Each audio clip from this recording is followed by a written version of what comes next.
আমাদের সবজান্তা দুলিরামের বাবা কোনো একটা খবরের কাগজের সম্পাদক। সেজন্য আমাদের মধ্যে অনেকেরই মনে তার সমস্ত কথার ওপর অগাধ বিশ্বাস দেখা যেত।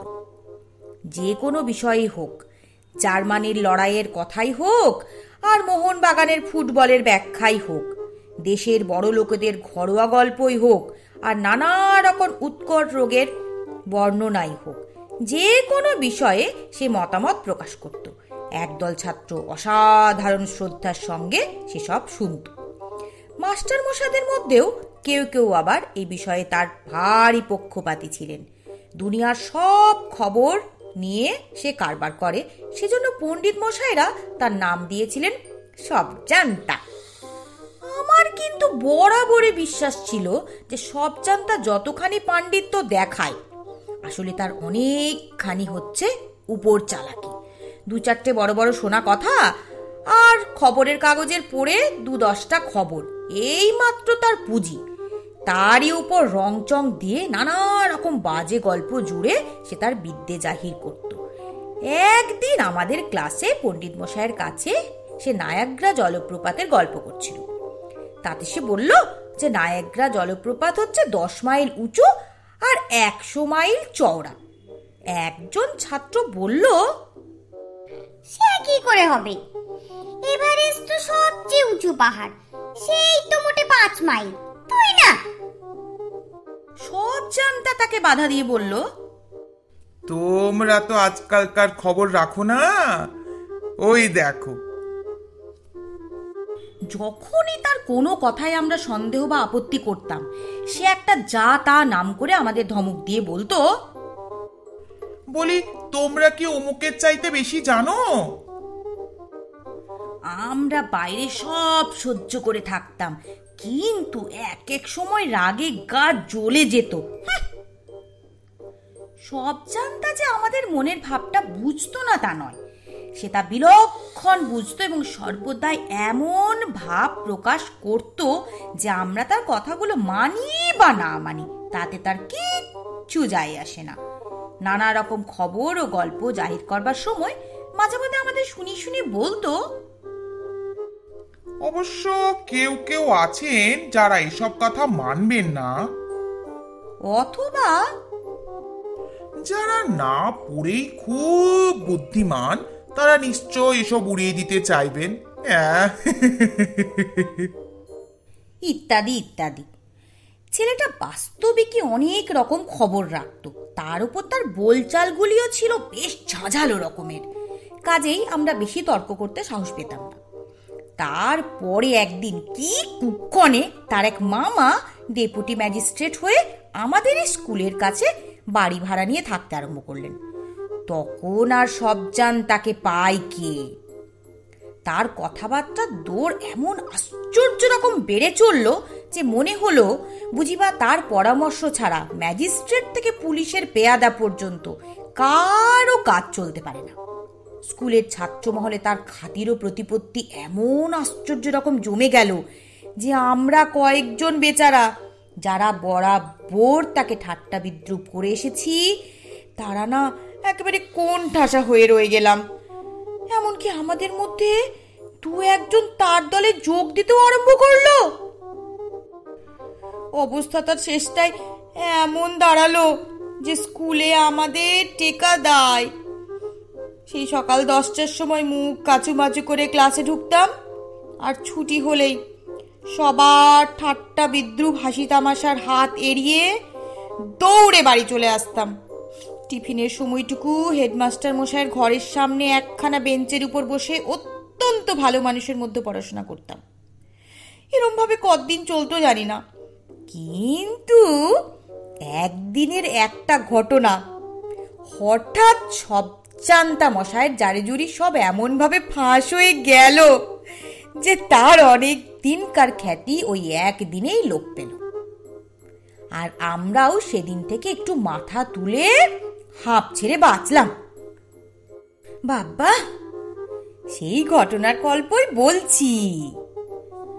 একদিন শোনা গেল যে লোহারপুলের জমিদার রামলাল বাবু আমাদের স্কুলে 3000 টাকা দিয়েছেন একটি ফুটবল গ্রাউন্ড আর খেলার সরঞ্জামের জন্য, আরও শুনলাম যে রামলাল বাবুর ইচ্ছা সেই উপলক্ষে আমাদের একদিন ছুটির ও একদিন রীতিমতো ভোজের আয়োজন হবে।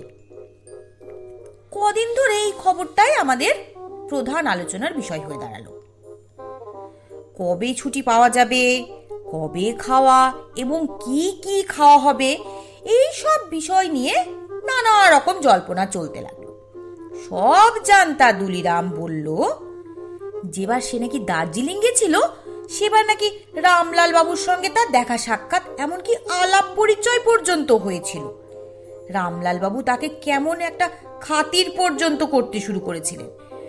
তার কবিতা আবৃত্তি শুনে সে কি কি প্রশংসা করেছিলেন এ বিষয়ে সে স্কুলের আগে এবং পরে সারাটি টিফিনের সময় এবং সুযোগ পেলে ক্লাসের পড়াশোনার ফাঁকে ফাঁকেও নানা রকম অসম্ভব গল্প শুরু করলো। অসম্ভব বললাম বটে, কিন্তু তার চেলার দল সে সকল সমস্ত কথা নির্বিচারে বিশ্বাস করতে এতটুকু বাধা বোধ করল না। একদিন টিফিনের সময় উঠোনের বড় সিঁড়িটার উপর একদল ছেলের সঙ্গে বসে সব জানতা গল্প আরম্ভ করলো। বুঝলি, আমি একদিন দার্জিলিং এ লাট সাহেবের বাড়ির কাছে ওই রাস্তাটাই বেড়াচ্ছি, এমন সময় দেখি রামলাল বাবু হাসতে হাসতে আমার দিকেই আসছেন। তার সঙ্গে আবার দুই সাহেব আছে। রামলাল বাবু বললেন, তোমার সেই ইংরেজি কবিতাটা তো একবার এনাকে শোনাতে হচ্ছে। আমি এনার কাছে তোমার খুব সুখ্যাতি করেছিলাম, তাই ইনি সেটা শোনবার জন্য ভারী আগ্রহ প্রকাশ করেছেন। দেখো, উনি নিজে থেকে বলছেন, তখন আর আমি কি করি? আমি সেই ক্যাসাবিয়াঙ্কা থেকে আবৃত্তি করলাম, the boy stood on the burning deck. তারপর দেখতে দেখতে যা ভিড় জমে গেল, সাহেব মেম সবাই শুনতে চাই। সবাই বলে, আবার কর, এই আবার কর, আবার কর। মহা মুশকিলে পড়ে গেলাম। নেহাত রামলাল বাবু বললেন, তাই আবার করতে হলো, না হলে আমি তো আর। এমন সময় কে যেন পেছন থেকে জিজ্ঞেস করলো, রামলাল বাবু কে? সকলে পিছন ফিরে দেখি একজন রোগা নিরীহ গোছের পাড়া গিয়ে ভদ্রলোক সিঁড়ির উপর দাঁড়িয়ে আছেন। সব জানতা বলল, রামলাল বাবু কে তাও জানেন না? লোহারপুলের জমিদার রামলাল রায়।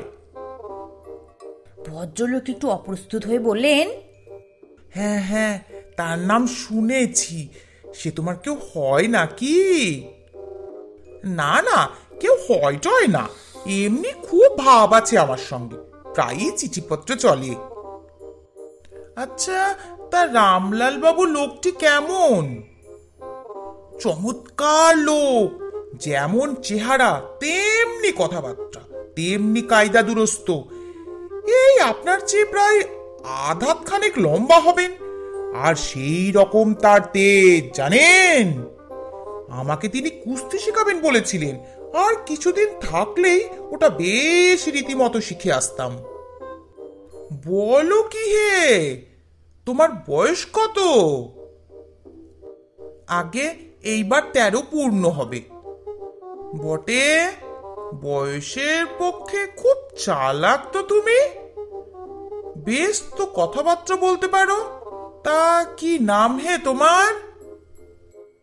আগে দুলিরাম ঘোষ, ওই রণদা বাবু ডেপুটি আমার মামা হন। শুনে ভদ্রলোকটি ভারী খুশি হয়ে হেডমাস্টার মশাই ঘরের দিকে চলে গেলেন। ছুটির পর আমরা সকলেই বেরোলাম। স্কুলের সামনেই ডেপুটি বাবুর বাড়ি। তার বাইরের বারান্দায় দেখি সেই ভদ্রলোকটি বসে দুলিরামের ডেপুটি মামার সঙ্গে গল্প করছেন। দুলিরামকে দেখেই মামা ডাক দিয়ে বললেন, ও দুলি, এদিকে আয়, এনাকে প্রণাম কর। আর এটি হচ্ছে আবার ভাগ্নে দুলিরাম। ভদ্রলোকটি হেসে বললেন, হ্যাঁ, এর পরিচয় আমি আগেই পেয়েছি। দুলিরাম আমাদের দেখিয়ে খুব আড়ম্বর করে ভদ্রলোকটিকে প্রণাম করলেন। আমায় তো তুমি জানোই। আগে হ্যাঁ, আজকেই তো আপনাকে স্কুলে দেখলাম। আমার পরিচয় তুমি জানো না বুঝি? সব জানতা এবার আর জানি বলতে পারলো না। সে আমতা আমতা করে মাথা চুলকোতে লাগলো। ভদ্রলোকটি তখন বেশ একটু মুচকি হেসে আমাদের শুনিয়ে শুনিয়ে বললেন, আমার নাম রামলাল রায়, লোহারপুলের রামলাল রায়। দুলিরাম খানিকক্ষণ হাঁ করে দাঁড়িয়ে থাকলো। তারপর মুখখানা লাল করে হঠাৎ এক দৌড়ে বাড়ির ভেতর ঢুকে গেল। ব্যাপার দেখে ছেলেরা রাস্তার উপর হো হো করে হাসতে লাগলো। তার পরের দিন আমরা স্কুলে এসে দেখলাম সব জানতে আসেনি, তার নাকি মাথা ধরেছে। নানা অজুহাতে সে 2-3 দিন কামাই করলো। তারপর যেদিন স্কুলে এলো তখন তাকে দেখা মাত্র তারই কয়েকজন চেলা কি রামলাল বাবুর চিঠিপত্র পেলে বলে তাকে একেবারে ঘিরে দাঁড়ালো। তারপর যত দিন সে স্কুলে ছিল ততদিন তাকে খেপাতে হলে বেশি কিছু করা দরকার হতো না। খালি একটিবার মাত্র রামলাল বাবুর খবর জিজ্ঞেস করলেই বেশ তামাশা দেখা যেত। ধন্যবাদ।